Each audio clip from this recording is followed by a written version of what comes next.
अस्सलाम वालेकुम एवरीवन। उम्मीद करता हूं कि आप सब खैरियत से होंगे। माई सेल्फ जय Kumar, student of law LLB second year. In today lecture we know about the moot court, जो कि आजकल के लॉ के अजान आ रही है, अजान को चलने दें फिर।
चलो हम फिर से रीस्टार्ट करते हैं न्यूली।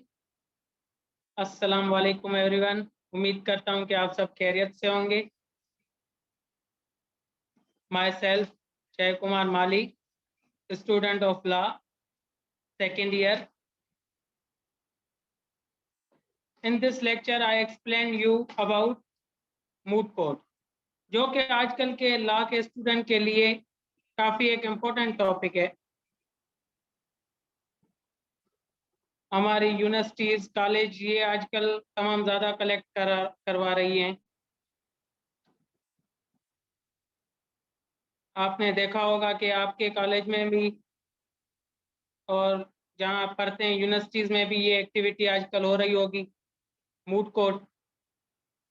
तो आज हम जानेंगे कि introduction of moot court, what is moot court, what are the benefits of moot courts, what are the effects of moot court, और what are the procedure of moot court. Moot court का procedure क्या है, moot court के benefits क्या है, मूट court का affection क्या है हमारी लाइफ में, मूट कोर्ट का इंट्रोडक्शन क्या है, मूट कोर्ट एक खुद क्या है। ये नेशनल इंटरनेशनल लेवल पे इतनी एक्टिविटी बढ़ गई है, तो ये एक्टिविटी है क्या, क्यों ये करवाई जा रही है, क्यों ये एक्टिविटी इतनी नेशनल इंटरनेशनल लेवल पे हो रही है कि बच्चे इस पे पार्टिसिपेट करना लाजमी हो गया है। तो चलो आज हम आए इसके बारे में जान लेते हैं कि मूट कोर्ट क्या है, मूट कोर्ट का इंट्रोडक्शन क्या है और मूट कोर्ट बेनिफिट्स क्या है, या ये इसका इफेक्ट्स क्या पड़ता है लॉयर्स की जिंदगी में। तो पहले मैं आपको सिंपली एक बात बताता चलूं कि मूट कोर्ट एक डेमो है रियल कोर्ट का। मूट कोर्ट क्या है, एक डेमो है रियल कोर्ट का। और मैं आपको उसके बाद कुछ सिंपल लफ्ज में बताता चलूं कि मूट कोर्ट और हमारा जो रियल कोर्ट है उसमें फर्क क्या होता है। मूट कोर्ट जो होता है हमारा अपील प्रोसेस पे चलता है, और जो रियल कोर्ट होता है उसका एक ट्रायल होता है। हमारा ट्रायल आप समझ रहे हैं, उसमें एक फरियादी होते हैं और क्रॉस एग्जामिन होती है, फिर डिसीजन आता है, फिर उस पर अमल होता है। मूट कोर्ट में ये नहीं होता है। मूट कोर्ट सिर्फ क्या है, अपील प्रोसेस है। और मूट कोर्ट में जो हमारे केस होते हैं वो हाइपोथेटिकल होते हैं। हाइपोथेटिकल माना हम ले लें ख्याली केसेस। और जो रियल कोर्ट्स में केसेस होते हैं वो कौन से होते हैं, वो हमारे होते हैं जो रोज हमारे रोजमर्रा की जिंदगी में पेश आते हैं। मूट कोर्ट में ऐसा नहीं होता है। मूट कोर्ट में ख्याली केसेस होते हैं जो हमें कहाँ से मिलते हैं, हमारे आला इदारों से मिलते हैं। आला इदारे कौन से, जिसमें हम पढ़ रहे हैं, जिसमें हम आप तालीम या मैं तालीम याफ्ता हासिल कर रहा हूँ, ये इदारे हमें केस देते हैं। तो आज हम इनके बारे में जानेंगे कि ये मूड कोर्ट क्या होता है, क्यों होता है, इस पे पार्टिसिपेट करना क्यों लाजमी है, ये क्यों इम्पोर्टेंस इसको इतनी दी गई है, मैं और आप आज साथ में सीखेंगे। कुछ आपको आएगा, आप बताएं।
I am so sorry guys, connection लगता है ड्रॉप हो गया। आपको पता है पाकिस्तान में नेट आती जाती रहती है, उसके लिए आई एम सो सॉरी।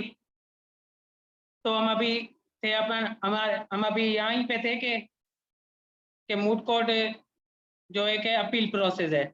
अभी मैं आपको बताता चलूं अपील प्रोसेस मूड कोर्ट कौन कौन करता है। यहाँ पे दो साइट्स होती हैं, एक एपिवेलेंट साइट होती है, दूसरी रिस्पोंडेंट साइट होती है। कौन सी दो साइट्स होती हैं? एक एपिवेलेंट, दूसरी रिस्पोंडेंट। एपिवेलेंट साइट्स, बोथ साइड्स में तीन तीन हमारे ग्रुप मेंबर, तीन तीन मेंबर्स होते हैं। तीन तीन मेंबर्स कैसे होते हैं? मतलब दो स्पीकर होते हैं, एक फर्स्ट स्पीकर, दूसरा सेकंड स्पीकर और एक रिसर्चर। दोनों टीम में ऐसे होता है। सामने जजेस का एक पैनल होता है, जज हो सकते हैं उसमें दो तीन हो, वो उन पे ही डिपेंड करता है। जो हमारी ये होते हैं उन पे ही डिपेंड करता है, फिर वो कितने भी जजेस हों उन पे ही सारा डिपेंड करता है। और इस तरफ से हमारी जो होती है रेस्पोंडेंट और एपिवेलेंट साइड, यहाँ पे तीन मेंबर्स होते हैं, दो स्पीकर्स होते हैं, एक रिसर्चर होता है। रिसर्चर का काम होता है रिसर्च करना। स्पीकर का काम ये नहीं है कि सिर्फ वो बोलेगा, स्पीकर का काम ये है कि वो रिसर्च भी करेंगे। दोनों स्पीकर रिसर्च भी करेंगे, ऐसा नहीं है कि स्पीकर रिसर्च नहीं करेंगे। स्पीकर रिसर्च करेंगे, बाकायदे स्पीकर रिसर्च करेंगे। स्पीकर को रिसर्च करना पड़ेगा। अभी दोनों साइड्स के जो होते हैं वो क्या, एपिवेलेंट या ये रेस्पोंडेंट साइड्स के रिटन और वर्बल आर्ग्यूमेंट होते हैं, उन पे डिसीजन दिया जाता है मूड कोर्ट में। और जो हमारे रियल कोर्ट्स होते हैं उन पे ऐसा नहीं है, उनमें हमारा एक ट्रायल प्रोसेस चलता है, उस पे डिसीजन दिया जाता है। सही है, ट्रायल प्रोसेस पे डिसीजन दिया जाता है। मूट कोर्ट में हमारा ऐसा नहीं होता है। मूट कोर्ट में न हमारे एविडेंस होते हैं, न विटनेस होती है, न ज्यूरी होती है। ये मूट कोर्ट में ये कुछ भी नहीं होता, याद रखें। मूट कोर्ट में ये कुछ भी नहीं होता है बाबा, आप समझ लें। मूट कोर्ट में आपको पार्टिसिपेंट करना लाजमी है। आप अगर मुस्तकबिल के अच्छे वकील बनना चाहते हैं, कल को या जज बनना चाहते हैं, वकील की हैसियत से नहीं, जज की हैसियत से भी जज भी बनना चाहते हैं, तो भी आपको लाजमी है कि आप क्या करें, आप मूट कोर्ट में पार्टिसिपेट करें। अगर आज आप मूट कोर्ट में पार्टिसिपेट नहीं करते हैं, मैं यकीन से कह सकता हूं कल आप बहुत पछताएंगे। आप कोर्ट में जाएंगे, आप कितनी भी अच्छी कोर्ट में चले जाएं, जब तक आपकी मूट कोर्ट में अपीयरेंस नहीं हुई होगी, आप अच्छे पता क्या ज्यादा बंदा अच्छे नहीं बन सकते।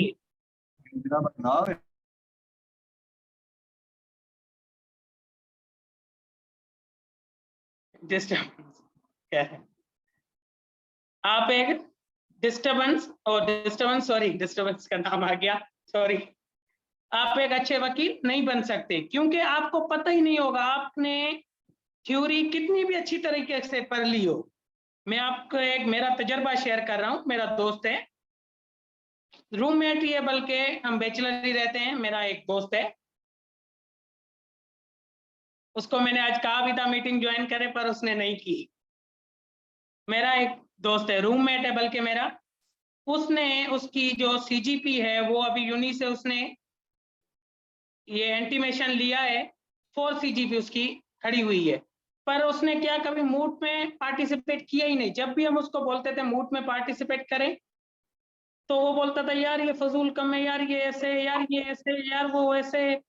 उसने कभी भी मूट में पार्टिसिपेट नहीं किया। आज उसी वजह से वो और मैं साथ प्रैक्टिस करते हैं। हालांकि उसको इंटीमेशन भी है, उसको लाइसेंस भी है, वो 5th ईयर क्लियर भी कर चुका है।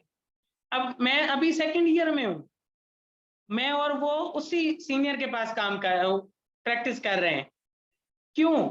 क्योंकि उसने कभी मूड कोर्ट में सही नहीं लिया, उसको पता ही नहीं है कि एक रिसर्च वर्क क्या होता है, एक जजेस का क्या पैनल होता है, एक हमारा जो इस पे जो हम बोले काम कैसे करते हैं वगैरह वगैरह, ये सब कैसे होता है, रिसर्च क्या होती है, उसको कुछ भी नहीं पता है। मतलब इसका मतलब ये है कि आप थ्योरी के साथ साथ प्रैक्टिकल भी होने चाहिए। अगर आप प्रैक्टिकल नहीं होगे तो थ्योरी किसी काम की नहीं है। थ्योरी, मैं नहीं ऐसे कह रहा हूं थ्योरी मत पढ़ें, थ्योरी पढ़ें, पर उसके साथ साथ मैं ये कहूंगा कि प्रैक्टिकल लाजमी करें। प्रैक्टिकल अगर आप नहीं करेंगे तो आप कुछ भी नहीं है। कल को आप एक शर्त मुझसे लगा लें, आप अच्छे वकील नहीं बन सकते। आपको अच्छा वकील बनना है तो उसमें आपको आज आपको मूट कोर्ट में हिस्सा लेना पड़ेगा।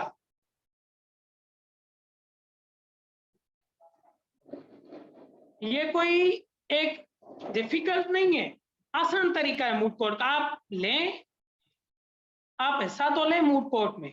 आप आज अपीयर होंगे, आपको कोई भी चीज हम करेंगे ना, आज इनिशियल में हमें प्रॉब्लम आएंगी। ऐसा मैं नहीं बोल रहा हूं कि आप आज मूटिंग में हिस्सा लेंगे और आप डायरेक्ट फर्स्ट पे आ जाएंगे, नहीं। मूटिंग में आपको प्रॉब्लम आएंगी, मैं मानता हूं, पर आप जब तक एक लेवल पे आप इंटीमेशन लाइसेंस आपको मिलेगा, आप एक अच्छे, आपकी कॉन्फिडेंस एक अच्छे लेवल पे पहुंच जाएगी, आपकी लीगल इंग्लिश एक अच्छे लेवल तक पहुंच जाएगी।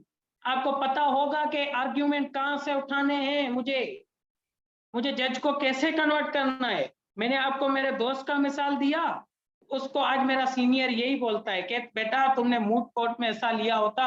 ऐसा नहीं है कि हमारे कॉलेज में नहीं होता, हमारे कॉलेज में भी होता है, पर उसने कभी भी नहीं लिया। उसने कभी भी मूट कोर्ट में हिस्सा नहीं लिया, उसने कभी भी मूट कोर्ट में हिस्सा नहीं लिया। बहरहाल मूट कोर्ट एक, मैं आपको बताते चलूं, एक आपकी जिंदगी का एक इम्पोर्टेंट टॉपिक है। ये मैं कॉलेजेस यूनिवर्सिटीज को अप्रिशिएट करता हूँ, अपनी यूनिवर्सिटीज कॉलेजेस को सबको अप्रिशिएट करता हूँ कि वो इतनी मेहनत करके हमें एक कोर्ट जैसा एनवायरनमेंट क्रिएट करके देते हैं। हमारे कॉलेजेस में, हमारे यूनिवर्सिटीज में ये सारे हमारे क्रिएट हो रहे हैं। आपको सिर्फ पार्टिसिपेट करना है भाई, आप पार्टिसिपेट तो करें ना। अभी आप पार्टिसिपेट ही नहीं करेंगे तो आप पार्टिसिपेट करें। अभी मैं आपको मूट कोर्ट के सिंपल फायदे बता देता हूं, उसके बाद हम आएंगे मूट कोर्ट की प्रोसीजर क्या है। अभी मैं आपको फायदे बता देता हूं। यहां तक आपका अगर कोई सवाल हो तो मेहरबानी करके मुझे बता दें, नहीं तो कमेंट में नहीं है तो नो लिख दें।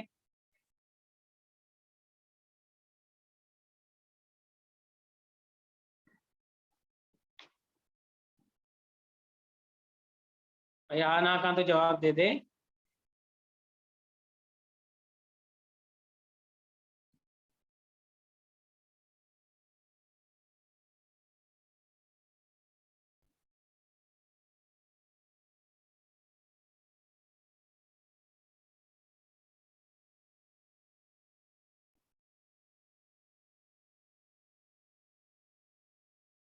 कोई और है या ये कौन सा पता नहीं भाई, ये जो पहले भी कमेंट की थी, भाई है या बहन है, कमेंट कर रहे हैं। माशाल्लाह, मैं अप्रिशिएट करता हूँ इनको कि बाकायदे ये लिसन कर रहे हैं। आप लिसन कर रहे हैं या नहीं, कोई और भी?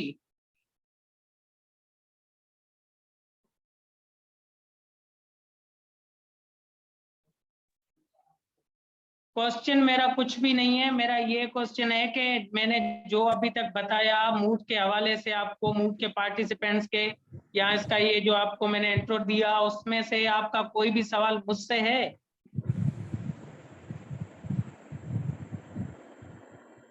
आपका कोई मुझसे सवाल है?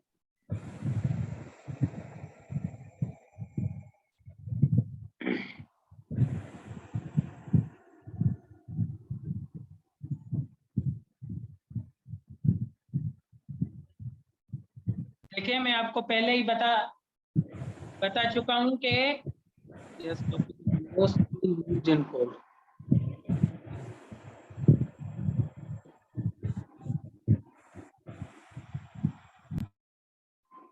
बिल्कुल सर, आजकल ये बिल्कुल बहुत यूज हो रहा है, क्योंकि आजकल आप देखें हमारे कोर्स में बहुत ही मतलब एक सख्ती हो रही है। सख्ती ऐसे कि आप देखें, आप प्रैक्टिस तो किसी भी सीनियर के एज अंडर कर सकते हैं, कोई मसला नहीं है। आप पीछे कुर्सी पे बैठे होते हैं, आपको कोई ट्रायल चलाने की तो इजाजत नहीं है ना। आइसक्रीम वाले को भी अभी आना है।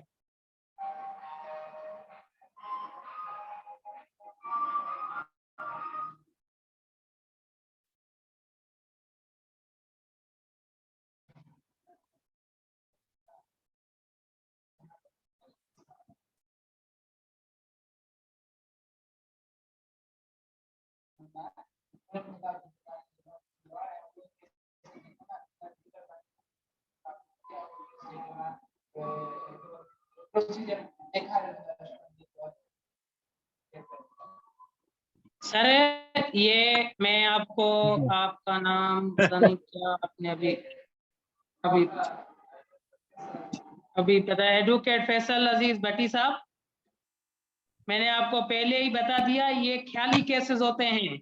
ये हमारी एनवायरनमेंट में रोज वाले केसेस रोजमर्रा के नहीं है, ये ख्याली केसेस होते हैं जो रिलेटेड होते हैं। सिर्फ जो हमें कौन देता है, हमारे कॉलेज की जो प्रिंसिपल्स हैं या आला अदलिया वीसी हो गए, उनकी तरफ से ये होते हैं। ये ख्याली केसेस हैं, ये इनसे सिर्फ थोड़ा रिलेटेड है। उनके तरफ से क्रिएटेड केस होता है जो कि हमें मिलता है, जो कि हम उनमें इन होके उनका आर्ग्यूमेंट निकालते हैं, या हम उनके रिलेटेड कोई भी केस लाज पुराने होते हैं वो निकालते हैं। अच्छा सर, नहीं मेरा एक सवाल है सर, सॉरी मैं इंटरप्ट कर रहा हूँ आपको। नहीं लेकिन नहीं सर नहीं, बात कोई यह है मसला कि ही नहीं है, हमें, पूछे।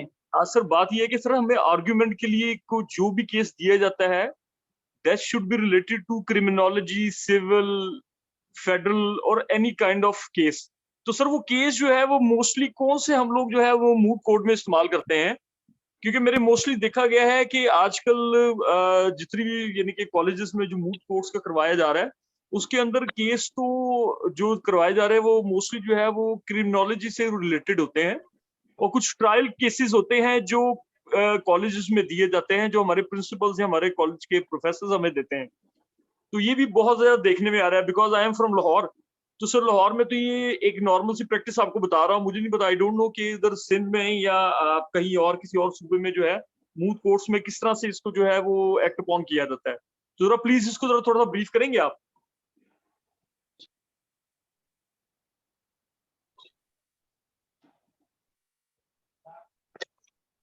जी जी सर, एक मिनट एक मिनट एक मिनट।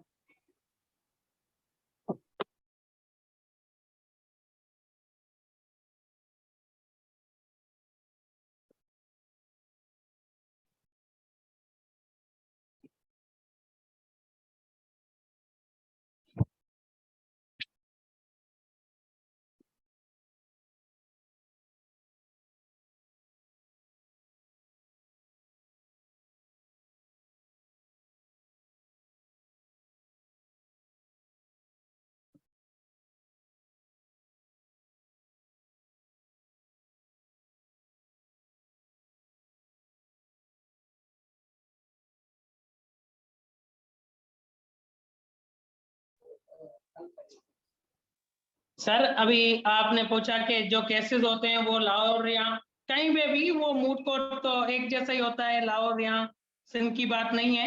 वो इसलिए मेरी समझ में, मेरी नॉलेज के हिसाब से यही है कि वो इसलिए दिए होते हैं क्योंकि जो उनके हाइपोथेटिकल केस होते हैं वो काफी डिफिकल्ट होते हैं, और ये इनके जो अभी केसेस हमारे एनवायरनमेंट में एक हुए हैं तो उनके उनको केस लाज भी आसानी से मिल जाते होंगे, रिसर्च वर्क भी उनको आसानी से मिल जाता होगा।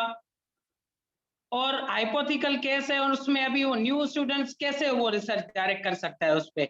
अभी हम जो अभी मैं फर्स्ट ईयर में अगर मिसाल है आऊं, मुझे तो खैर पार्टिसिपेंट ऐसे मिल गए थे जो पहले भी सीनियर थे मेरे, उनके साथ ही मैंने किया था, तो उनको पता था कैसे हमें ये अपना रिसर्च करनी है, तो उनको पता था। जो नए बंदे आते हैं उनको तो नहीं पता होगा ना रिसर्च कैसे करनी है, तो इसी वजह से वो केस उठाते हैं जो कि हमारे एनवायरनमेंट में हुए होते हैं या जिसका डिसीजन आया हुआ होता है, क्योंकि उनको केस लॉज आसानी से मिल जाते हैं।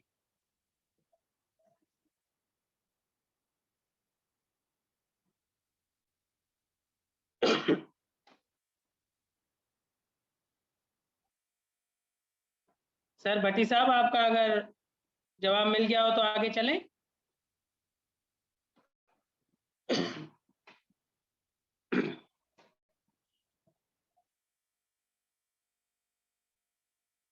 भट्टी साहब। Sir please please please proceed sir. Thank you thank you.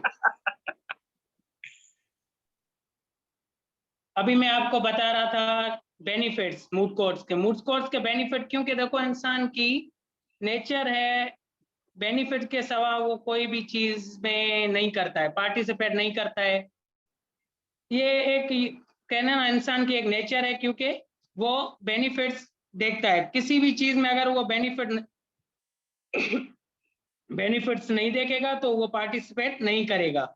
अभी मूड कोर्ट के बेनिफिट्स क्या है? मूड कोर्ट्स के एक तो बेनिफिट्स ये है क्योंकि वो हमें कॉलेजेस में या हमारी यूनिवर्सिटीज में एक कोर्ट का ही जैसा माहौल बना के देती हैं, तो उसमें हमें पता चलता है कि हम जज के आगे कैसे प्रेजेंट हों, हमारी पर्सनैलिटी इसके हिसाब से हम जज से ऐसे, मतलब मैं आपको कहना चाहता हूं कि वो हमें as soon as possible court का ऐसे एनवायरनमेंट पेश करते हैं जैसे ही वो कोर्ट हमें लगे, हमें पता चले कि वहां पे जजेस हमसे क्या सवाल या कैसे सवाल कर सकते हैं, या क्या हमारा आर्ग्यूमेंट्स में सवाल हो सकते हैं, या ये सब कैसे चल सकते हैं। हमारी जो है अपनी अपनी एक लीगल इंग्लिश उसमें सुधर जाएगी आपकी। मैं ये गारंटी के साथ कह सकता हूं कि आपकी, अगर आप मूव कोर्ट में अगर पार्टिसिपेट करेंगे 2-3 जगह, आपकी लीगल इंग्लिश इतनी अच्छी हो जाएगी कि आपकी हद है। आप जब तक वकील होंगे, आप बाकायदा एक स्टैंडर्ड क्वालिटी के वकील हो सकते हैं। क्योंकि मैंने 2 मूव कोर्ट में पार्टिसिपेट किया है, तो मेरी पहले इंग्लिश वो नहीं थी। अभी माशाल्लाह से ज्यादा तो नहीं, अल्लाह तकबर से तौबा करे, पर इतनी हो गई है कि अभी मैं बाकायदे एक लीगल इंग्लिश बोल सकता हूँ, लीगल इंग्लिश में बोल सकता हूँ। मैंने आपको पहले भी बताया, देखो नर्वस आप होगे, नर्वस होना एक हमारी नेचर में, कोई भी हम चीज फर्स्ट में करेंगे तो नर्वस तो हम होंगे, पर नर्वस होना कोई ज्यादा एक। Sir, how many courts in Karachi?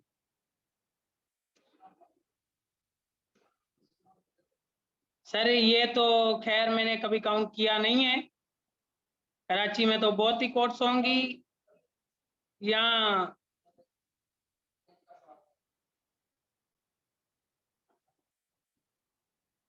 How many mood courts in Karachi?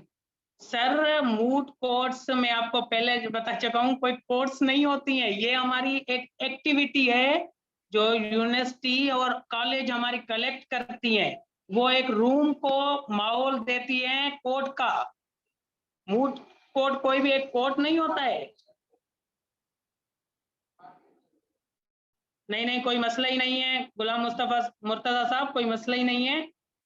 मैं कोई मसला ही नहीं है, यहाँ पे आपको फिर से रिपीट कर देता हूँ, मूड कोर्ट कोई भी कोर्ट नहीं है, ये एक आर्टिफिशियल कोर्ट है जो हमारे कॉलेज के जो आला अदलिया होते हैं या हमारे यूनिवर्सिटीज के आला अदलिया होते हैं, वो हमें प्रोवाइड करते हैं एक रूम, जिसको हम कहते हैं मूड कोर्ट। आर्टिफिशियल एक रूम, जजेस उसमें बैठे होते हैं, उसमें रिस्पोंडेंट साइड बैठी होती है, पटिशनर साइड, जैसे हमारे रियल कोर्ट्स में बैठे होते हैं ना, वैसे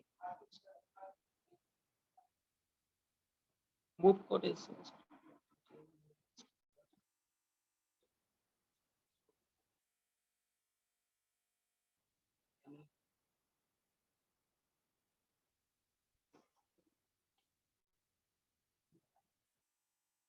माशाल्लाह ये अच्छी इंफॉर्मेशन दी है मैम कृपा ने, माशाल्लाह। अभी मैं आपको बेनिफिट्स के मैंने बता दिया आपको, और भी कुछ बेनिफिट्स है आप अपनाएं। जैसे आप आर्ग्यूमेंट है, हम अगर can say a kind of मुकट्स जी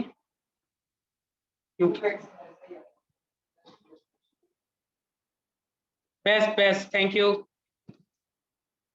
अभी देखिए, हम मूड कोर्ट में मैंने आपको कहा फायदे उसके क्या होंगे। जब हम मूड कोर्ट के जब हम उसमें पार्टिसिपेट करेंगे तो हम आर्ग्यूमेंट भी करेंगे, वो हमारा आर्ग्यूमेंट भी स्ट्रांग होंगे, और उससे काफी हमारे एटीट्यूड भी आ जाएगा, हमें पर्सनैलिटी भी हमारी डेवलप हो जाएगी। हमें पता चलेगा कि कैसे हमें जज के सामने आना है, क्या क्या जज को दिखाना है।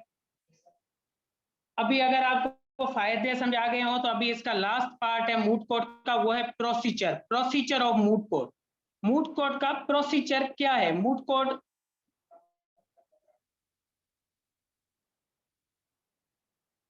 का प्रोसीजर क्या है? अभी मैं आपको बताता चलूं मूड कोर्ट का प्रोसीजर। मैंने आपको पहले ही बता दिया, मूड कोर्ट में केस जो होते हैं वो हाइपोथेटिकल होते हैं। हाइपोथेटिकल में ना ख्याली केसेस में हम खुद इन्वॉल्व होंगे, वो हमारे ऊपर हम खुद लेंगे, तभी हम उसकी रिसर्च निकाल पाएंगे। ये मेरी बात याद रखना। ख्याली केसेस एक उन्होंने तो दे दिया, जैसे भट्टी साहब ने कहा, कुछ केसेस ऐसे होते हैं जो पेश आए हुए होते हैं, तो उनका हमें मिल जाता है, ठीक है, उनका हमें गूगल्स पे या किसी बाइंडिंग पे जो उनके डिसीजन होते हैं वहां से हमें मिल जाता है। पर ख्याली केसेस का तो कहीं भी नहीं होता है। ख्याली केसेस को हम उनकी रिसर्च कैसे लेंगे? उनकी रिसर्च हम अपने आप के ऊपर लेके करेंगे। हम उस केस में पहले हमें इन्वॉल्व होना पड़ेगा, हम उनको अपने आप में लेंगे, इन्वॉल्व होंगे, तो हमें रिसर्च मिलेगी। रिसर्च हम उनकी कैसे करेंगे? हम उनके केस लॉज ऐसे ही लेंगे जो उनसे मैच होते, वो ख्याली केसेस से हमारे से मैच होते मैच होते हुए वो हम उनसे अपना वो लेंगे रिलेटेड। एक मिनट पानी पी लो।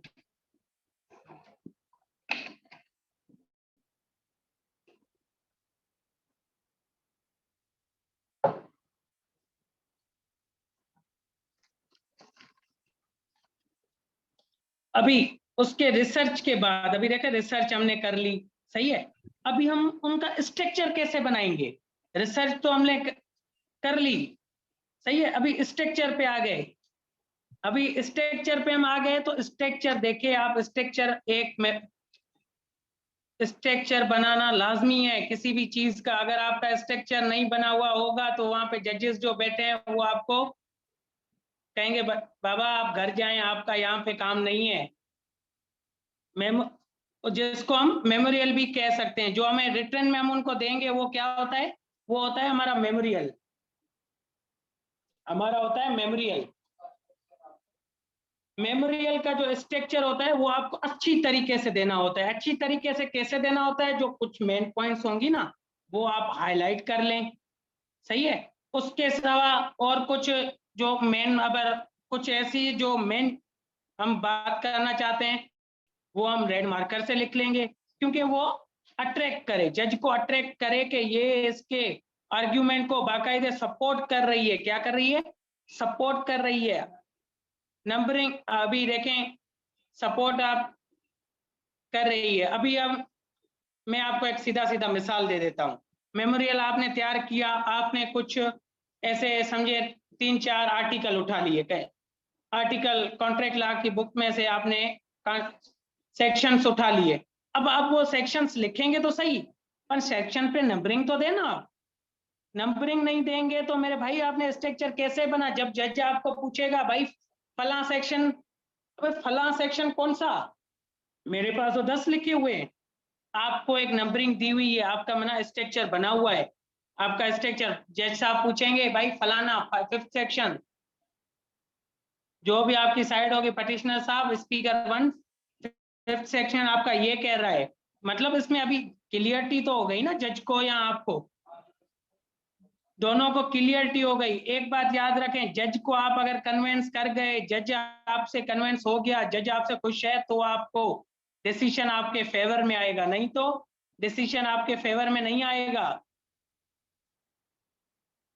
डिसीजन आपके फेवर में आने के लिए ये बात लाजमी है कि जज को आप कन्वर्ट कर सकें, जज को आपकी बात माइंड में आनी चाहिए।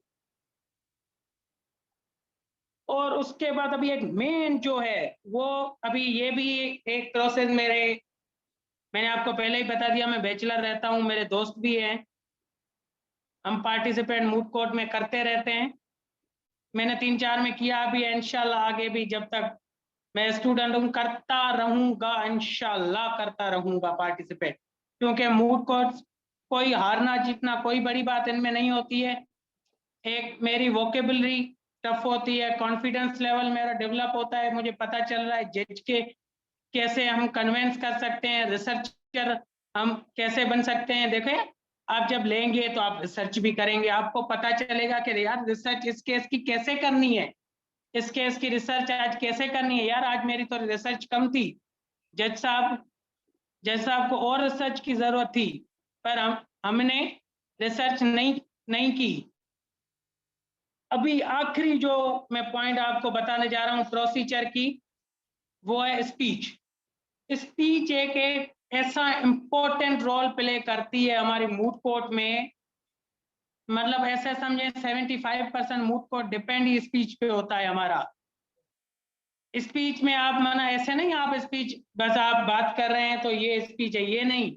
आपका जज से आई कांटेक्ट होना चाहिए, आपके वॉइस में ऐसी क्लियरेंस होनी चाहिए जो जज साहब को समझ जाए, ऐसी आवाज धीमी होनी चाहिए। इंग्लिश में वो वर्ड आप इस्तेमाल करें जो उसकी आपको माना आती हो, जो क्लियरली जज साहब के पूछने पे आप जस्टिफाई कर सके। ऐसे नहीं कि आप जैसा पूछें तो आप ऐसे सर खुजाते रहे, नहीं, जस्टिफाई आप बासानी से कर सकें। और आप ऐसे बात करें धीमे धीमे कि आप जैसे बात कर रहे हैं जज साहब देखते जाएं। हाँ यार, जो साई ने मेमोरियल दी है, हाँ उसमें ये भी बात लिखी हुई है, हाँ यार उसने ये सेक्शन क्लियर किया है, ये भी सेक्शन क्लियर किया है। मैंने आपको अभी मेरे दोस्त की बात बताई थी, वो अभी काट के छोड़ दी थी, अभी फिर बता रहा हूँ आपको। काफी वो हमारा टॉप 10 में से हमारे कॉलेज में है। अभी उसने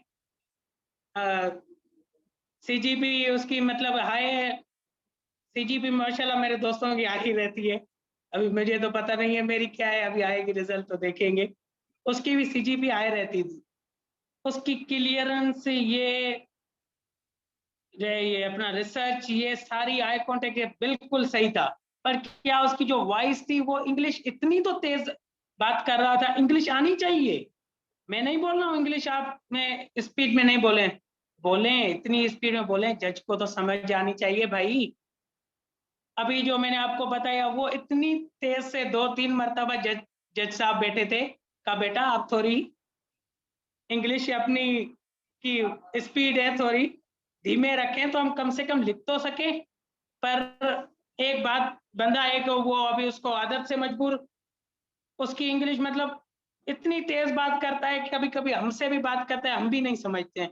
उसकी मेन वजह ये थी उसके हारने की, नहीं तो उसके अपनी आर्ग्यूमेंट्स उसकी रिसर्च इतनी टफ थी कि कोई भी मैं इतनी हमारे कॉलेज में मैं शर्त लगा के कह सकता हूँ नहीं करके आया होगा।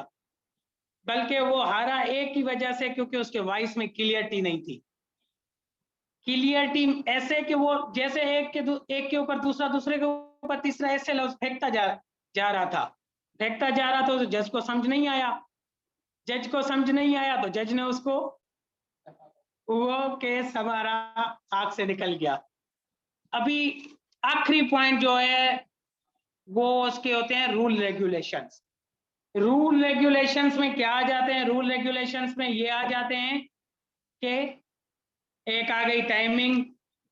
टाइमिंग आपको पता होनी चाहिए कि आपके 2-3 मिनट जो भी आपको कॉलेज की साइड से मिले हुए होते हैं, वो अभी भी अगर आपके पूरे हो जाते हैं तो आप उसी टाइम के चलते हुए जज से और 2-3 मिनट मांग ले, नहीं तो इस पे भी आपकी मार्क्स माइनस होगी। क्या मैंने इस पे भी आपकी मार्क्स माइनस होगी। दूसरा रूल, आपकी मेमोरियल को आप बार बार चेक करें, आपकी मेमोरियल में मिस्टेक नहीं होनी चाहिए। मिस्टेक हुई प्रिंट की भी तो भी जज साहब आपकी मार्क्स काटेंगे, ये बात याद रखें। थैंक यू, आज का लेक्चर यहीं पे एंड करते हैं। अभी आपका जो भी सवाल हो पूछ लें।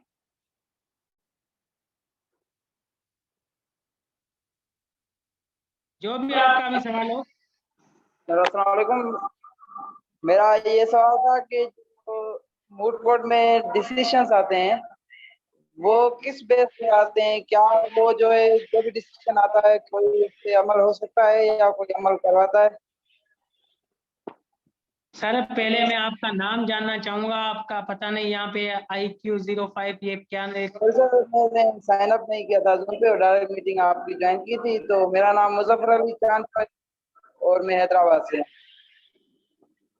चांडो साहब आपका सवाल ये एक बार रिपीट करेंगे, मेहरबानी होगी, सॉरी। सर मेरा सवाल ये था कि जो डिसीशंस आते हैं इसके उसका क्या इफेक्ट होता है? क्या वो हमारे एनवायरनमेंट में अप्लाई किए जा सकते हैं? उसके जो डिसीजन होता है उसकी लीगल वैल्यू कोई है या नहीं? नहीं चांडो साहब, मैं आपको बता दूं, मैंने आपको पहले भी बता दिया था कि जो जहाँ पे जो हमारे मूड कोर्ट्स में होता है वो अपील प्रोसेस होता है, वो कोई भी लीगल बाइंडिंग नहीं होती है। उस पर लॉ पे ऊपर कोई भी फैक्ट नहीं पड़ेगा डिसीजन का। वो आर्टिफिशियल होते हैं, वो आपको मैंने पहले ही बता दिया, ख्याली केस होते हैं। ये मूड कोर्ट है, ये कोई रियल कोर्ट नहीं है जो लॉ के ऊपर जिसका डिसीजन पड़ेगा।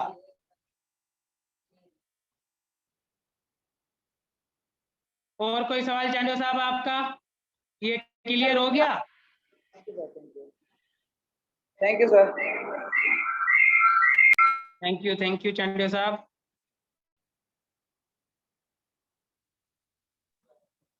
और कोई किसी का सवाल हो? अच्छा सर, ऐसा है कि मैं एक छोटा सा एक्सपीरियंस अपना जो है वो शेयर करना चाहूंगा, इफ यू जी हैव जी सम जी जी time, so I would like to. Sir, in 2021, I used to work with a senior advocate of Lahore High Court. He was a good friend of mine, and at that time I was in my learning process. So we went to Gujranwala court for a case. The case was police encounter in which two dacoits were caught red-handed, and the FIR was for which was registered for 324 13 20 65 392 उसके लिए। जो मेरे senior थे उन्होंने कहा जी ये तो court में 324 जो है ये तो 3 माह से पहले हम इसको बेल इसकी फाइल नहीं कर सकते।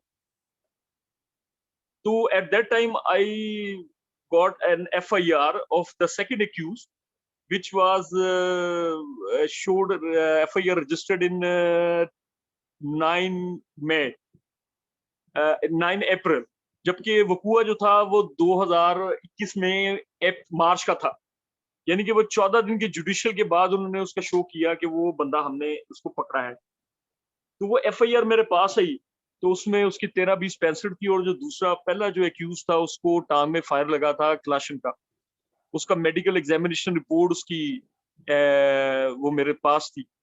तो हमने उसको कंटेस्ट किया, अल्हम्दुलिल्लाह हमने 7 दिन के बाद उसकी 324 में उसकी जमानत दी ली। मजिस्ट्रेट साहब थे गुजरांवाला में, तो वहां से हमने उसकी जमानत भी ली अल्हम्दुलिल्लाह। हमने 392 जो है उसको कंटेस्ट किया, उसमें 7 लाख रुपए की रॉबरी उन्होंने शो की थी। हमने कहा जी कि एक तो अगर ये FIR देखें और जो 9 अप्रैल की FIR है अगर उसको देखें तो या वो झूठी है या ये झूठी है। और फिर वीडियोस के एविडेंस मैंने इकट्ठे किए और वो उनको मैंने दिए। अल्हम्दुलिल्लाह उसमें हमें फतह हुई, और 324 मैंने 7 दिन के बाद उनको हेल्प आउट किया, और 324 हमने जो है उसमें उसको बेल आउट करवा लिया।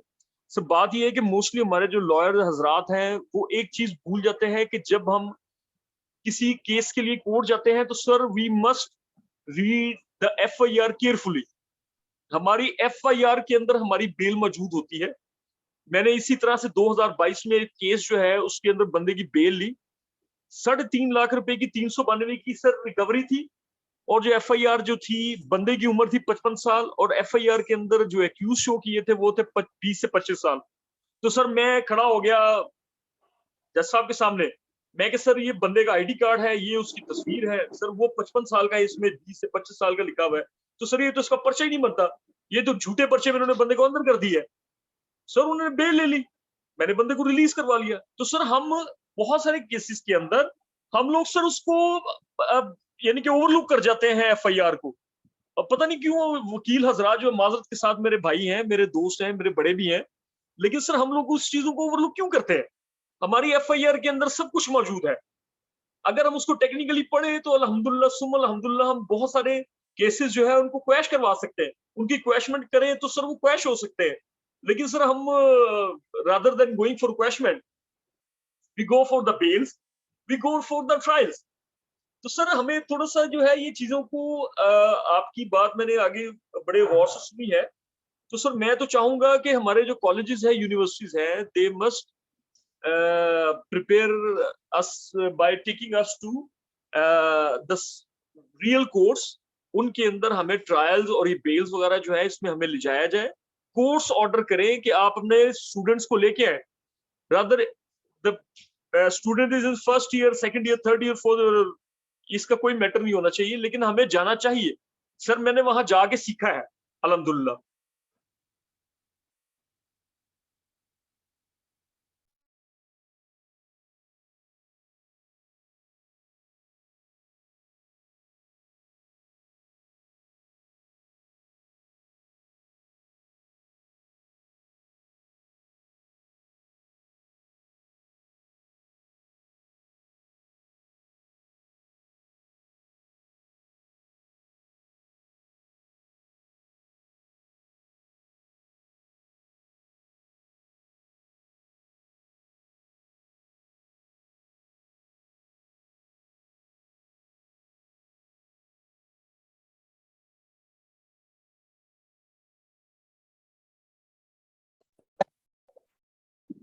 295, 204, 298।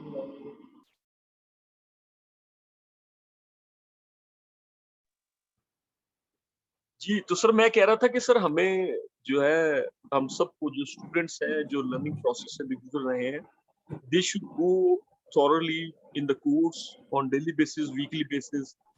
उसका टाइम निकालें, वहां जाएं, जरा थोड़ा सा ना इसको एक्नॉलेज करें इन चीजों को।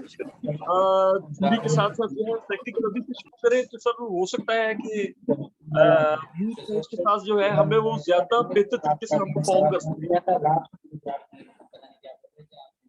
सॉरी भट्टी साहब, मेरे सिग्नल ड्रॉप हो गए थे, लाइट आ गई थी, उस वजह से जनरेटर बंद हो गया। इसी वजह से माजरत को चाहूंगा आपसे। आपका मैंने सवाल समझ लिया था, मेरे सिग्नल ड्रॉप हो गए, उस वजह से मैं बात नहीं कर पाया। उसके लिए मैं दिली तरह से माजरत को आऊँ। असल में आपका सवाल बहुत अच्छा है। बाकायदा एक आप सीनियर हैं मेरे, मैं अभी सेकंड ईयर में हूँ सिर्फ। मेरे नॉलेज से ये थोड़ा ऊपर का सवाल है। मैं ये आपने आज अच्छा सवाल मुझे बताया, मेरी नॉलेज में ये आया है। मैं बाकायदा इस पे रिसर्च करूंगा, इंशाल्लाह मैं इस पे अच्छी सी रिसर्च करूंगा। आज मुझे यहीं से कुछ सीखने का मौका मिला। मेरी यही कोशिश होती है कि मैं कहीं भी जाऊं कुछ सीख के आऊं। बाकी मेरा आज का टॉपिक मूड कोड है, क्योंकि मुझे मूड कोड के हिसाब से अच्छी जानकारी थी जो मैंने आपके साथ शेयर की। ज्यादा जितनी मेरी जानकारी थी मेरे हिसाब से ज्यादा आप मेरे सीनियर हैं, आपको अच्छी जानकारी होगी। सो इसीलिए आपका सवाल अच्छा था, पर नॉलेज थोड़ी आपकी ज्यादा है मुझसे। Thank you.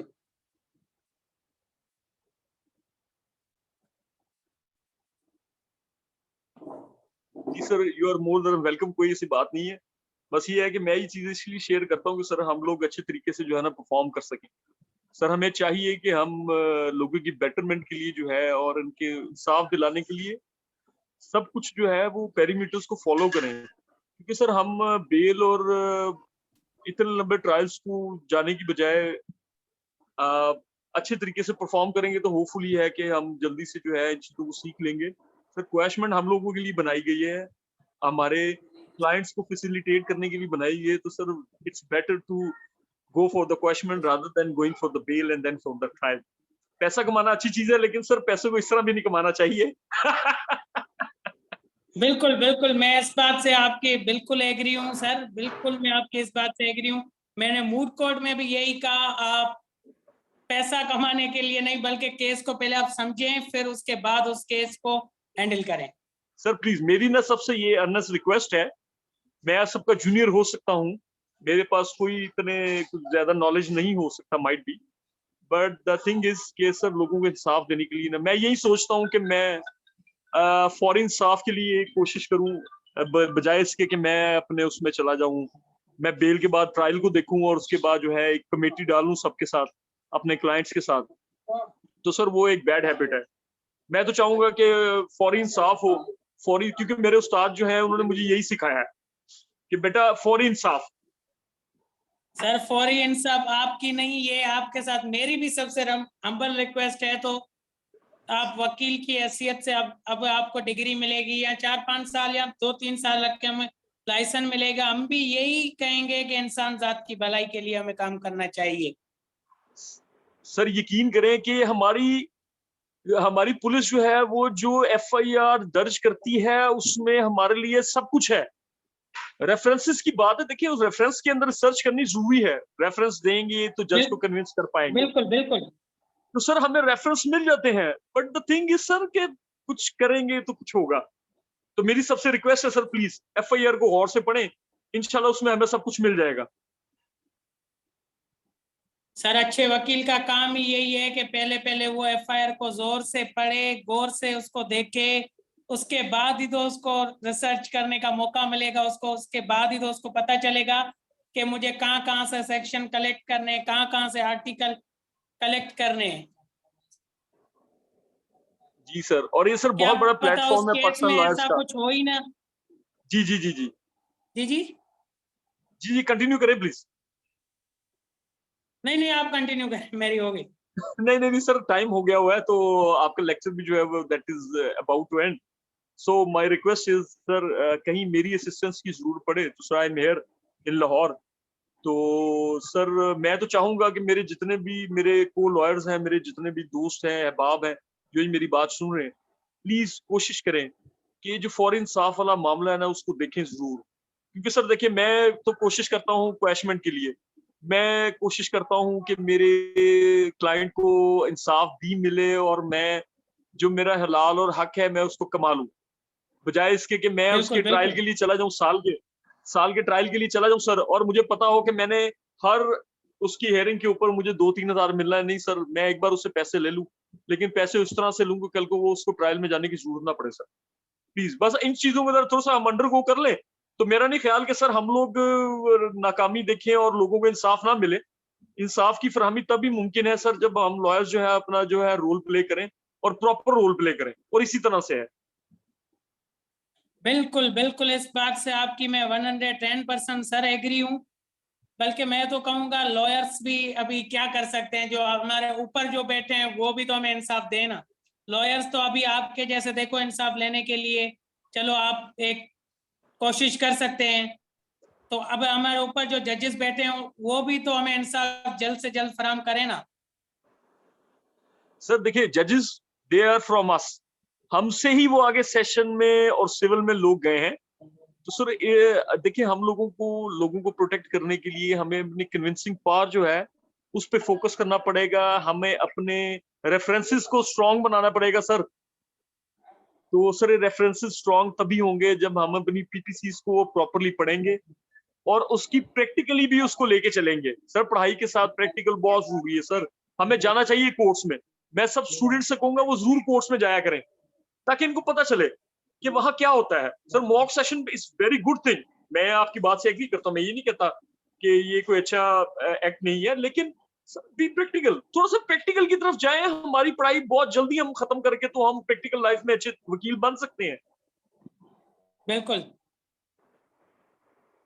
तो सर उम्मीद है मेरी कि सब इंशाल्लाह जरूर कोर्स में जाएंगे और वहां ट्रायल्स और बेल्स वगैरह जो है उनको सुनेंगे प्रॉपरली और पेपर वर्क को देखेंगे। उम्मीद है कि सब इंशाल्लाह अच्छे लॉयर बनेंगे पाकिस्तान लॉयर के प्लेटफॉर्म से। उम्मीद तो सर बड़ी है मुझे। इंशाल्लाह इंशाल्लाह सर, उम्मीद हमें भी यही है कि हम सब एक दिन बहुत अच्छे वकील बन के इंसाफ फराहम कराएंगे गरीबों के लिए। ये हम सब बोलते हैं, जब हम सीट पे चले जाते हैं ये पता नहीं हमारी बातें कहाँ चली जाती है। नहीं सर, मैं तो अभी सीट पे हूँ कोशिश अल्हम्दुलिल्लाह से सर, मैं कर भी रहा हूँ, मैं तो सर कर रहा हूँ। इंशाल्लाह सर, हम भी ये अभी हमसे जो भी अभी नीचे की लेवल पे हो रहा है वो तो हम भी कर रहे हैं। इंशाल्लाह हम अल्लाह पाक हमें ये तौफीक अता करे कि हमें जब भी आमीन। पावर या कुछ भी मिले हम कभी भी गरीब की मदद करना न भूलें, या इंसाफ किसी गरीब के साथ ना इंसाफी न करें। बस इंसानियत के लिए हम जिए, बस यही अल्लाह पाक हमें तौफीक दे। जी आमीन सुम्मा आमीन, आमीन सुम्मा आमीन। आमीन। Thank you sir, take care sir, take care, thank you so much. Thank you so much.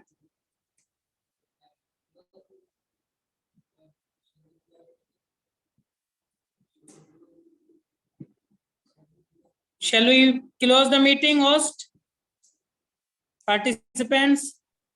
अच्छा सर, यहाँ सबने कहा है, वो एक मैंने देखा है कमेंट में, उन्होंने कहा जी आप अपना जो है वो डिटेल्स शेयर कर दें। तो हाँ सर, आप अपना पॉसिबल चेहरा तो दिखाई दे इनको। जी मैं सर अगर कहेंगे आपकी इजाजत होगी तो सर मैं जरूर शेयर करूंगा, क्योंकि सर नहीं सर, आप अभी चेहरा दिखाई दे, हमें भी अभी बेताबी हो गई आपका चेहरा देखने का। अच्छा इधर लाइट जी जी सर, मैं अभी दिखा देता हूँ सर, मैं अभी दिखा जी जी। Actually I am at home sir, तो ये सर मैं आपको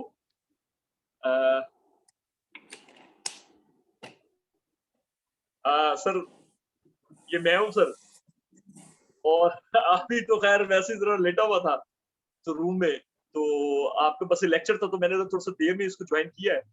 लेकिन सर मैं तो चाहूंगा कि सर सब जो है वो इस तरह की सोच रखें और be practical.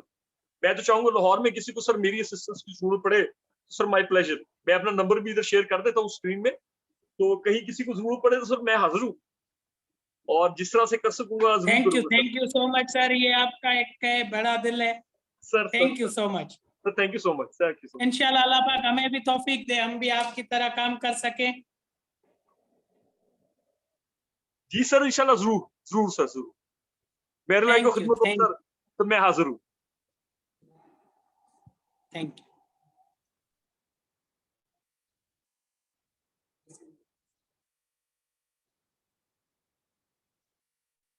Shall we?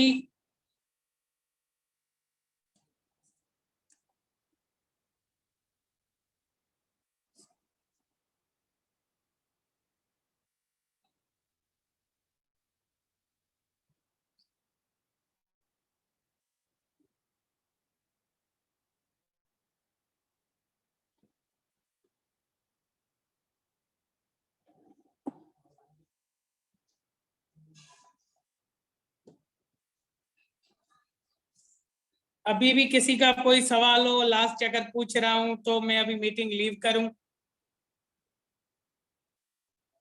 About move code कोई भी किसी का कोई भी मुझसे जो रह गया हो, अगर आपकी नॉलेज में हो तो वो भी बता दें, तो हम मीटिंग लीव करें सर।